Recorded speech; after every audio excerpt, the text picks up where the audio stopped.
এ সেলিম ভাই, এই এ পানিতে ধান কাটা কিরকম লাগতেছে? পানি ধান কাটা খালি পানি থাবড়াবির মনে করে আমার বুকে লইতে মনে করে ধান কাটা খালি বুকে লইতে মনে করে তা কাটতে কোনো সমস্যা হচ্ছে না তো? এ খালি পানির দিয়ে স্পিড বোর্ডের মতন ধান কাটে স্পিড বোর্ড দেখে স্পিড বোর্ড খালি স্পিড বোর্ড হাতে পায়ে ঘা হয়েছে না? এই ঘাও শেষে নাই এবার তো পাবনা বসবো না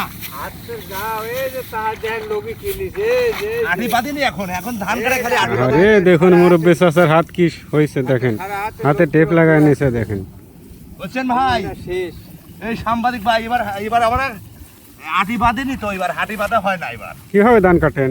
এই আটি বাঁধে অটো মেশিনে বাঁধে আটি আমরা খালি কাটি অটো মেশিনে আটি বাঁধা হয় এই দেখেন খালি কাটতেই মনে পায় যাই হোক প্রিয় দর্শক ভাইরা, দেখুন সিলেটের জমিনে এইরকম পানি এসে ধান ডুবে যাওয়ার খালি ডুবে গেছে অবস্থা। না অস্ত্র পাওয়া যায় না কিছু কিছু ধান জাগনা আছে আর সবগুলাই ডোবা।